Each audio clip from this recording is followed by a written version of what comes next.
Ram care of Anandi part 8. കോളേജിൽ അവൻ്റെ ആദ്യ ദിവസമായതിനാൽ അന്ന് ഹാഫ് ഡേ ലീവ് എടുത്ത് ബിനീഷേട്ടൻ തന്നെ റാമിനെ കോളേജിൽ ആക്കുവാനായി ഒപ്പം പോയി. വൈകിട്ട് എപ്പോൾ വരും? ബൈക്കിൽ നിന്നും ഇറങ്ങിയതിനു ശേഷം പുറത്തേക്ക് ചാടിയ ഷർട്ടിൻ്റെ പിൻഭാഗം ജീൻസിനുള്ളിലേക്ക് തിരികെ ഇൻ ചെയ്തുകൊണ്ട് റാം ചോദിച്ചു.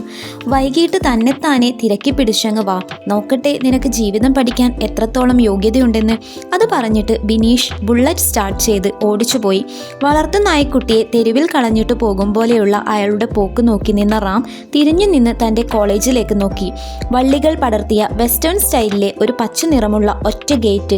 അത് തുറക്കുന്നത് രണ്ട് ഉയർന്ന കെട്ടിടങ്ങളുടെ നടുവിലേക്കുള്ള ഒരു നീളൻ ഇടനാഴിയിലേക്കാണ്. വഴിയിൽ നിലത്തായി ചതുരാകൃതിയിലുള്ള കരിങ്കൽ പാളികൾ പാകി അവയ്ക്കടിയിലെ ഗ്യാപ്പിൽ പുല്ലും വളർത്തിയിരുന്നു. ആ വഴിയുടെ അവസാനത്തിൽ ഇടതുവശത്തും വലതുവശത്തുമായി ഇരു കെട്ടിടത്തിനുള്ളിലേക്കും പോകുവാനുള്ള ചവിട്ടുപടികളുണ്ട്.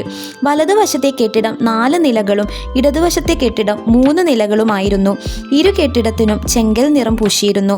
അവയുടെ നടുവിലെ നീളൻ വഴിയിലായി പൂക്കളും വള്ളിച്ചെടികളും വച്ചുപിടിപ്പിച്ചിട്ടുണ്ട്. അതിനു പുറമെ ഭിത്തിയിലായി എന്തോ തരം പായലും പടർത്തി കയറ്റിയിട്ടുണ്ട്. ആ പായലിനടിയിൽ ദി ചെന്നൈ അക്കാദമി എന്ന കോളേജിൻ്റെ പേര് വെളുത്ത നിറത്തിൽ മുഴച്ചു നിന്നു. ആദ്യമായി ആ കോളേജിലേക്ക് വന്നെത്തുന്ന ഏതൊരാൾക്കും ഫുൾ പോസിറ്റീവ് എനർജി കൊടുക്കുന്ന പച്ചപ്പ് നിറഞ്ഞ അന്തരീക്ഷം. അതും കോളേജിനു മുന്നിൽ അത്രയും മരങ്ങൾ ഉള്ളതുകൊണ്ടാകണം വീശുന്ന കാറ്റിന് ഒരു പ്രത്യേക തണുപ്പും അനുഭവപ്പെട്ടു.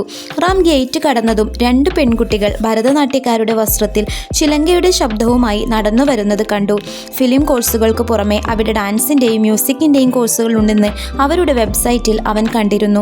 എക്സ്ക്യൂസ് മീ, കോളേജ് റിസപ്ഷൻ എങ്കിൽ ഭരതനാട്യക്കാരികളോട് അവൻ ചോദിച്ചു. ആ പെൺകുട്ടികൾ പുഞ്ചിരിച്ചുകൊണ്ട് ഒരുപോലെ വലതുവശത്തെ കെട്ടിടത്തിലേക്ക് വിരൽ ചൂണ്ടി. പടികൾ കയറി മുകളിലേക്ക് ചെന്നപ്പോൾ അവിടെ ഒരു കമ്പ്യൂട്ടറിന് മുന്നിലായി 21 22 വയസ്സ് തോന്നിച്ച ഒരു പെൺകുട്ടി ഇരിക്കുന്നത് കണ്ടു.